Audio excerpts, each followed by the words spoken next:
출애굽기 20장 14절 한 절입니다. 우리 같이 한번 읽도록 하겠습니다. 시작. 간음하지 말라. 아멘. 이 한 절입니다. 계속적으로 십계명에 대해서 말씀을 나누고 있습니다. 오늘은 7번째 계명 간음하지 말라라는 제목으로 오늘 말씀을 나누도록 하겠습니다. 미국의 크리스천에게 10계명 중에 현대인에게 가장 맞지 않는 계명이 뭘까라고 물었을 때 이 계명이 뽑혔다고 합니다. 미국의 현대인들에게도 이 간음하지 말라라는 것이 현대인들에게 맞지 않다라고 뽑았던 계명이라고 하는 것입니다. 혹시 2015년에 있었던 애슐리 메디슨 해킹 사태에 대해서 혹시 아십니까? 제가 학교 다닐 때 그 박사학위 공부하고 있을 때 정말 유명하게 나왔던, 그래서 기독교에서 굉장히 중요하게 다뤘던 주제였습니다. 애슐리 메디슨 해킹 사태라고 하는데 이것이 불륜 조장 사이트가 해킹된 상황이었습니다. 그게 해킹이 됐고, 그래서 이 해킹된 개인 정보들이 다 유출돼 버린 상황이었습니다. 그게 어떤 거였냐면 이 애슐리 메디슨이라는 사이트가 있었는데 거기에서 슬로건으로 내세운 게 뭐였냐면 인생은 짧습니다. 바람 피우세요. 이렇게 하면서 이제 불륜 조장 사이트였습니다. 그런데 여기에 무려 3,700만 명이 가입했었다고 합니다. 전 세계에서 3,700만 명에 달하는 사용자들이 이제 개인 정보가 유출이 됐었고, 그렇게 유출이 되면서 그 미국에는 수많은 기독교인들, 그리고 심지어 유명 목회자, 교회 지도자까지 포함되어 있음이 밝혀졌었고, 그 당시 교회에서는 엄청난 이슈였습니다. 그리고 그 이후로 미국 교회에 있는 기독교 지도자들, 그리고 이런 부분들이 굉장히 도덕적인 실패라는 것이 계속적으로 드러났었습니다. 미국에만 있었던 일은 아니죠. 한국에서도 예외가 아니었습니다. 우리가 가끔 가다가 이제 잊을만 하면 터져지는 그런 목회자들, 또 선교단체 리더들, 그런 불륜이나 이런 여러 가지의 성범죄가 참 한국교회에 무겁게 자리 잡고 있다라는 생각을 하게 됩니다. 이런 사건들이 성도들에게 상처가 되고 배신이 되고, 그리고 개인적으로는 하나님 앞에 도덕적으로 문제가 생겨버린 참 안타까운 결과들이 나타나는 것이 지금의 기독교의 모습이 아닌가라는 생각을 해보게 됩니다. 여러분, 간음하지 말라라는 이 계명, 7번째 계명이었던 간음하지 말라, 이 교회 하나님 나라를 세워가고 하나님께서 하나님의 백성을 세워가시면서 정말 중요하게 여겼던 것이 간음하지 말라라는 것입니다. 우리가 알다시피 간음이라는 것은 성적인 범죄에 대한 것들을 의미합니다. 조금 더 구체적으로 오늘 본문에서 나타나는 이 출애굽기에 나타나는 간음하지 말라라는 이 계명은요, 결혼을 전제로 하는 관계 안에서의 죄들을 이야기합니다. 어제 말씀으로 살펴보면서 그런 이야기를 나눴었죠. 하나님께서 이 법을 주셨을 때는 그 반대의 계명을 생각해 봐야 된다라는 이야기를 했습니다. 그래서 우리가 예를 들어서 정말로 이 간음하지 말라라는 이 계명은요, 단순히 그냥 이 범죄적인 것만 이야기하는 것이 아니라 하나님이 이 법을 주신 의도가 있고 이 법을 주신 목적이 있다라는 것입니다. 어제 본문에서 살인하지 말라라는 이 계명이었는데, 살인하지 말라라고 얘기하면 사실 우리 안에서 해당하는 사람이 없죠. 기독교는 거의 없을 수 있습니다. 그런데 이 반대의 계명을 보면 살인하지 말라라는 것은 공동체의 생명을 보호하고, 그리고 그 공동체를 서로 사랑하면서 서로를 지키라는 계명이었습니다. 그렇게 본다면 우리가 그 계명에서 자유로울 수 있는 사람이 과연 누가 있겠습니까? 오늘 본문도 마찬가지입니다. 간음하지 말라라는 이 하나님께서 주신 계명은 이 의도와 목적이 분명합니다. 이 의도와 목적은 무엇이냐면 결혼 관계를 지키라는 계명입니다. 철저하게 결혼 관계를 지켜야 되는 하나님의 마음이 강하게 나타난 계명이 간음하지 말라라는 이 계명입니다. 그래서 이 계명은요, 남편과 아내가 서로에게 충실함으로써 결혼 관계를 파괴하지 않도록 이 가정을 보호하고 지키게 하려는 계명이 이 간음하지 말라라는 계명이었습니다. 여러분, 간음하지 말라라는 이 계명, 간음이 정말 무서운 이유는요, 가정을 깨뜨리기 때문에 그렇습니다. 간음이 정말 무서운 건 가정을 깨뜨린다라는 것입니다. 여기서 주어진 이 계명은요, 신명기 22장에 간음에 대해서 더 상세하게 기록을 하는데 제가 간단하게만 살펴보면서 이야기 드리도록 하겠습니다. 나중에 신명기 22장 22절 29절을 꼭 한번 읽어보시기 바랍니다. 이 구절에 보면 이렇습니다. 결혼한 사람끼리의 불륜, 또 결혼이 아닌 상태의 관계에서의 그 관계를 강하게 책망하고 있습니다. 결혼한 남자와 여자가 서로 간음을 저질렀을 때는 이스라엘 법에서는 사형이었습니다. 사형. 그리고 약혼을 한 상태에서의 간음죄도 사형을 당했습니다. 하나님은 이렇게 정말 강하게 이 간음에 대해서 판단하시고 간음에 대해서 강하게 하나님께서 이야기하십니다.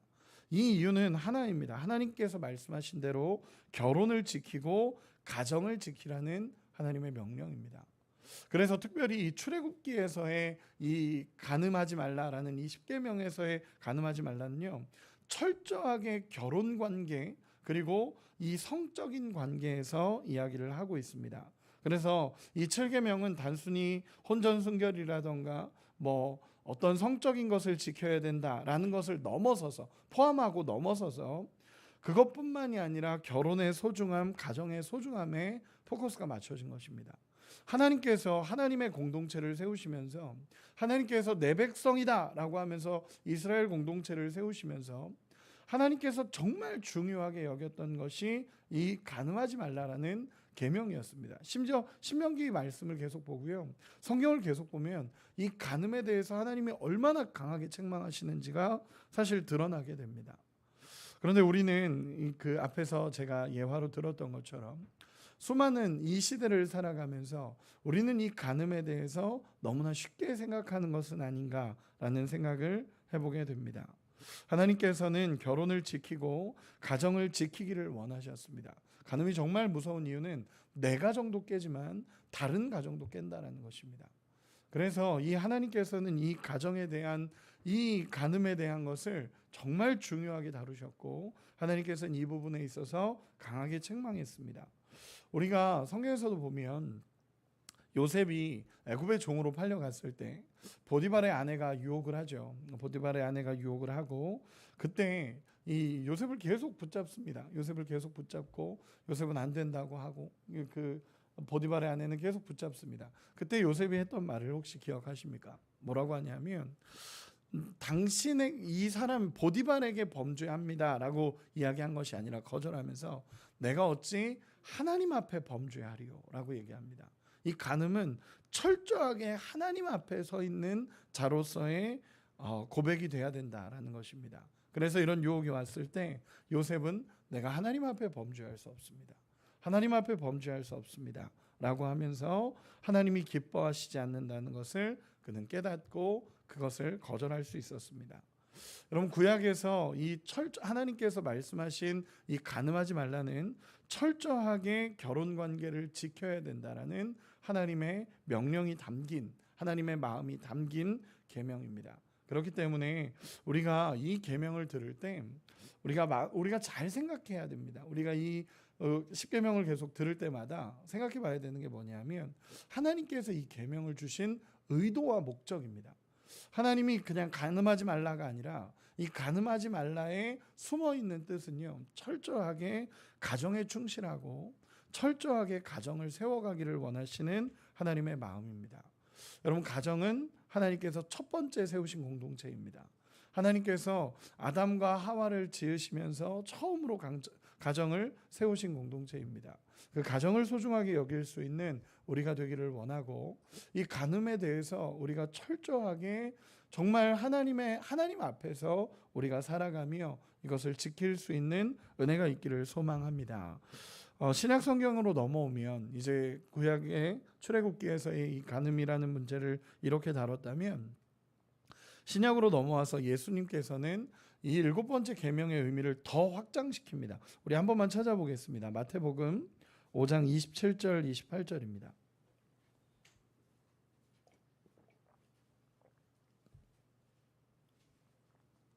마태복음 5장 27절 28절 같이 읽도록 하겠습니다. 시작. 또 간음하지 말라 하였다는 것을 너희가 들었으나 나는 너희에게 이르노니 음욕을 품고 여자를 보는 자마다 마음에 이미 간음하였느니라. 아멘. 예수님께서는 더 강하게 이야기하십니다. 여러분, 우리가 사람들이 자꾸 예수님, 그 바리새인들도 그렇고 서기관도 그렇고 그 당시 있었던 사람들이 자꾸 예수님이 율법의 의미를 축소시키고 예수님이 율법을 안 지키는 것처럼 그들은 계속적으로 예수님 앞에 얘기했지만, 사실 이 예수님 이 복음서를 계속 보다 보면요, 예수님은 율법의 의미를 더 확장시키십니다. 예수님은 범위를 훨씬 넓히십니다. 그러면서 우리가 모두 죄인이라는 것을 예수님께서 계속 얘기하시는 것입니다. 오늘 본문은 이 본문에서도 마찬가지입니다. 음욕을 품고 여자를 보는 자마다 이미 간음했다라고 예수님께서 이야기하십니다. 예수님은 죄의 시작이 육체적인 것이 아니라 죄의 본질이 그 마음에 있다라는 것을 예수님 아시는 것입니다. 그래서 여러분, 우리가 잘 생각해야 되는 건 본능과 음욕을 품는 건 다릅니다. 본능과 음욕을 품는 건 다릅니다. 우리가 인간으로 지어졌고 우리가 욕구라는 게 있기 때문에 본능적으로 느껴지는 것은 있습니다. 그러나 예수님이 여기서 말씀하시는 음욕이라는 것은요, 그것을 계속 묵상하고 음란한 마음을 품는 걸 얘기합니다. 그것에 대해서 예수님은 정말 이 간음했다라는 것과 동일하게 예수님께서 이야기하십니다. 그냥 외적인 행동을 넘어서 그 마음의 동기까지도 예수님께서 말씀하시고 더 확장시켜서 예수님께서 이야기하시며, 오히려 7번째 계명에 있었던 그 핵심 결혼 관계를 충실하게 지키라는 것을 예수님께서 말씀하십니다. 그리고 한 구절만 더 찾아보도록 하겠습니다. 데살로니가전서 4장 3절에서 8절입니다.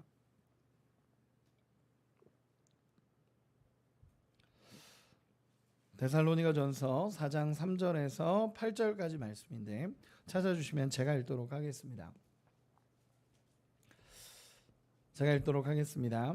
하나님의 뜻은 이것이니 너희의 거룩함이라 곧 음란을 버리고 각각 거룩함과 존귀함으로 자기의 아내 대할 줄을 알고, 하나님을 모르는 이방인과 같이 세욕을 따르지 말고 이 일에 분수를 넘어서 형제를 해하지 말라. 이는 우리가 너희에게 미리 말하고 증언한 것과 같이 이 모든 일에 주께서 신원하여 주심이라.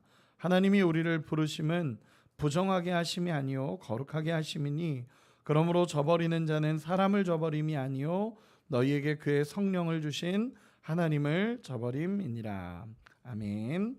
바울은 이 서신에서 분명하게 이야기합니다. 우리가 하나님의 뜻을 따라 살아가기 위해서는 이 간음, 음란의 문제에서 자유하고 성적인 거룩함이 있어야 된다는 것을 이 바울은 이야기하고 있습니다. 성경이 계속 이야기하는 주제입니다. 뭐냐면 너희가 거룩해야 된다. 음란함을 버리고 각각 거룩함과 존귀함으로 자기 아내 대할 줄을 알고 라고 표현합니다. 즉, 우리가 살아가고 있는 이 세상에서 하나님이 주신 계명은요, 우리가 음란을 버리고 철저하게 가정을 지키는 것이 이 하나님께서 원래 말씀하신 뜻이라는 것입니다. 하나님의 뜻을 따라가면서 우리가 이 문제에서 자유하고 성적인 거룩함이 있어야 된다라는 것을 예수님께서는 이야기하시는 것입니다. 그래서 우리 기독교는요, 이 계명을 더 엄격하게 대하고 있고, 정말 부부관계 이외의 모든 성적인 관계를 금합니다. 여러분, 이것은 우리가 정말 중요한 부분입니다. 하나님이 이루시는 성은요, 부부 안에서 그리고 인격적으로 적절하게 사용되어질 때 분명한 가치가 있는 것입니다. 자기의 욕망을 이루기 위한 상품이나 사물로 대하는 일체의 태도에 대해서 분명히 범죄라는 것을 성경은 이야기하고 있습니다. 여러분, 무거운 주제들입니다. 우리가 십계명을 묵상하면서 저는 참 무거운 주제들이다라는 생각을 하게 됩니다. 어제 다루었던 살인하지 말라, 이런 주제도 그렇고, 오늘 말씀으로 나눈 이 간음하지 말라, 이 주제도 그렇고 참 무거운 주제이고 참 계속 묵상하면서 쉽지 않구나라는 생각들을 하는 주제입니다. 그리고 우리가 정말 이 음란함에 대해서, 간음에 대해서 너무 쉽게 생각하고 세상도 너무 쉽게 이야기하는구나라는 생각을 하게 됩니다. 얼마 전에 나오는 드라마들, 그리고 영화들, 수많은 매체들, 이런 것이 오히려 지금의 모습이, 그 세상의 모습이 너무 간음과 음란에 대해서 무덤덤하게 지나가고 있다는 것을 생각하게 됩니다. 이 무거운 십계명의 주제들을 계속적으로 다루면서 제 마음도 무겁지만, 그런데 이 말씀을 묵상하면서 제게 주어지는 하나님의 마음이 있습니다. 그것이 무엇이냐면, 하나님께서는 무겁게 거룩함을 요구하고 계신다라는 것입니다. 하나님 정말 무겁게 거룩함을 요구하시며, 이 거룩함에 대해서 우리가 함부로 다룰 수 없는 영역임을 하나님께서 무겁게 이야기하고 계신다라는 것입니다. 우리는 이 세상을 살아가면서 자꾸만 거룩함의 기준을 낮추려고 합니다. 이렇게 하면 되지 않나, 이렇게 하면 되지 않나, 이 정도 되면 되지 않나 라고 하면서 거룩함의 기준을 계속 낮추려고 하는데, 우리의 입장에서의 거룩함을 낮추려 하지 말고 하나님이 원하시는 기준 앞에 우리가 서야 된다는 것을 계속적으로 묵상하게 됩니다.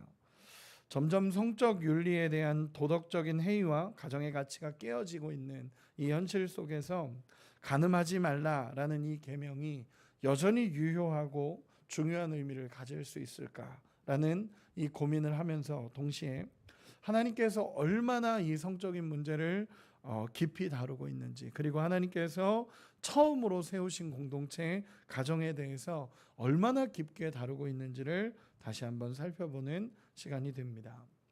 여러분, 말씀의 결론을 맺겠습니다. 이 7계명은요, 이 간음하지 말라라는 이 7계명은 철저하게 하나님께서 중요하게 여기시며 다루시는 계명입니다. 하나님의 창조 목적에 합당한 결혼 제도를 지키기 위해서 우리는 중요하고, 그리고 정말 하나님이 말씀하신 가정을 아름답게 세워가고 하나님이 세우신 성을 아름답게 이뤄가기 위한 계명으로서 이 간음하지 말라라는 것을 우리가 마음에 새기기를 원합니다. 그래서 우리부터 회복하기를 원합니다. 세상이 아무리 악하고 거룩함의 기준이 떨어져 가고, 이것도 이래도 되지 않나, 이렇게 하면 되지 않나 라고 말하는 이 시대 속에서 우리가 먼저 거룩함을 회복하고 음란과 이 간음에서 완전히 자유로워지며 정말 하나님이 원하시는 뜻을 이루어갈 수 있는 우리가 되기를 소망합니다. 그래서 정말 이 거룩함이라는 것, 정말 하나님이 말씀하시는 그 마음의 거룩함과 육적인 거룩함을 정말 우리가 무겁게 인식하시고, 혹시라도 우리의 모습을 돌아보며 정말 하나님 앞에 서 있지 않은 모습들, 하나님 앞에 우리가 내려놓고 깨져야 되는 모습이 있다면 회개하고 주님 앞에 다시 설 수 있는 우리 모두가 되시기를 예수님의 이름으로 축원합니다. 기도하겠습니다.